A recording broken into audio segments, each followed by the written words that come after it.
Hi everybody, I'm Jessica Nova, dressed as Sarah Sanderson, and I'm going to be talking about something Hocus Pocus, and just so you know, you're watching Geek Girls Review.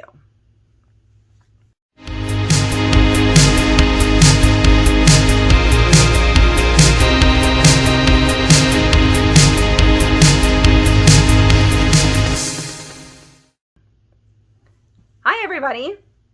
So, let's get started. What are we talking about? First of all, yes, I am dressed as Sarah Sanderson from Hocus Pocus.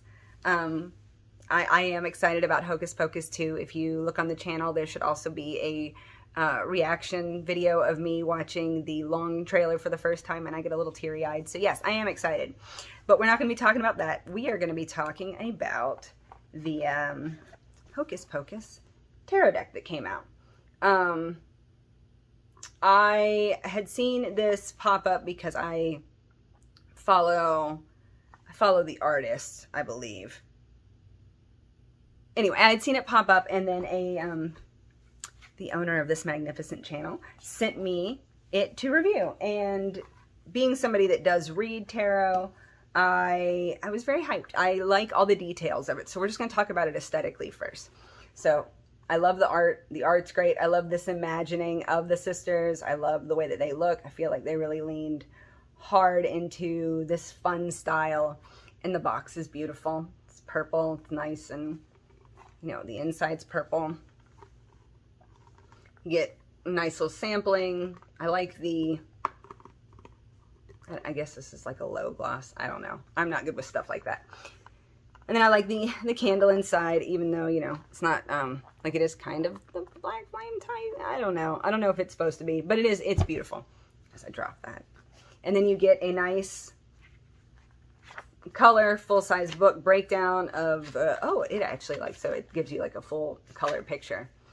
And breaks down the cards through it. So I think your companion book is nice. And I don't think, sometimes you can have stuff where you buy the deck and it doesn't come with the book, but I think that's the only way to get this. And I think that that's great. We are not going to go through, we're going to go through a lot of the art, but it does get, I think, not repetitive, but okay, a little repetitive in some of the things.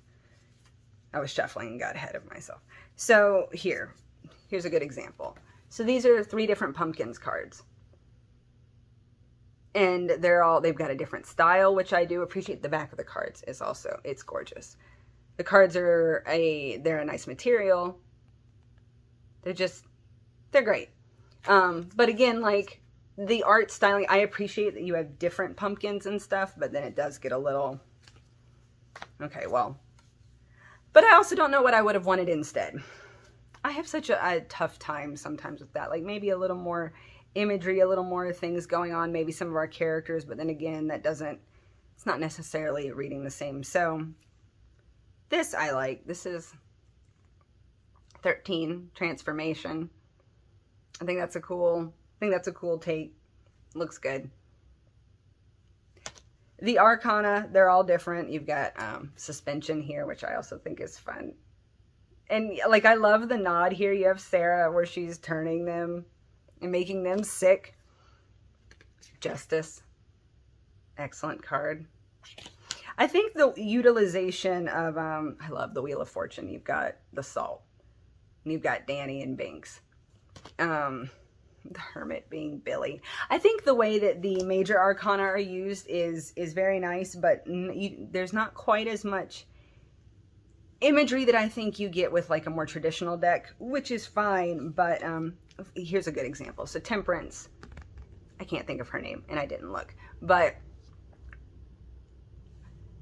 if you don't already read, and this isn't necessarily, like, and you're trying to read intuitively, I don't feel like you get a lot of imagery signals that make it a little easier. So I think it's not necessarily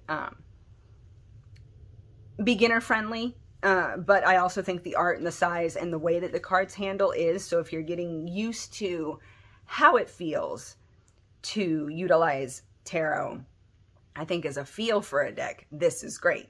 But I don't know that it will train your intuitive nature as far as like what's the imagery read and how you kind of gather that information, but maybe that's not for you. Maybe you do want to read your deck based more closely on the book, and you're learning the book. And then, so I think that that might actually work for you. I think if the art resonates with you and you feel like this is a way that you could find some guidance in your own daily life, like if looking at these cards will kind of help bring you into a place of introspection, then I think it's worth doing. But if you're not called to it, I don't think it's...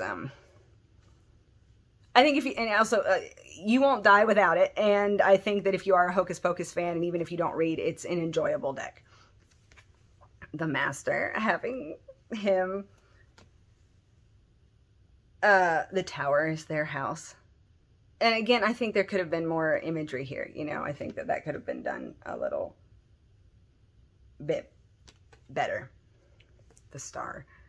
So my only concern here is, like, the Star is normally a very hopeful card. Like, it's this is maybe not the image that I would go with. The Moon being Mary, though, is just, I like this. I love Mary. I love, oh, this one, I also, the art, the sun. It's just, to me, breathtaking. Breathtaking. But again, it doesn't necessarily...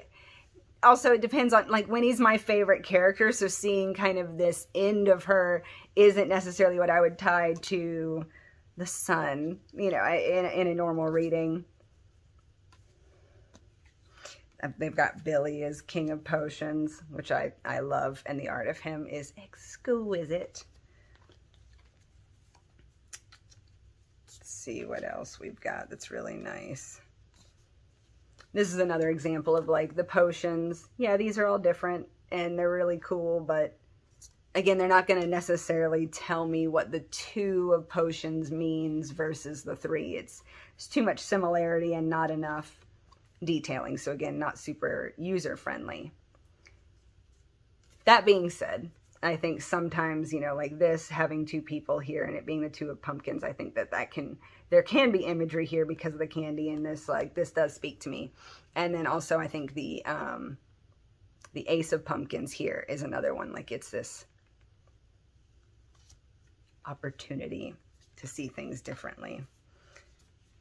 And then we're into just, like, beautiful, like, they're all so different. The colors are great. The Fool.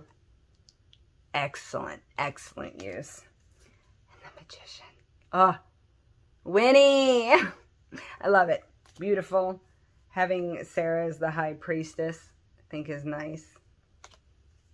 Oh, Mom and Dad being the Empress and the Emperor just is good.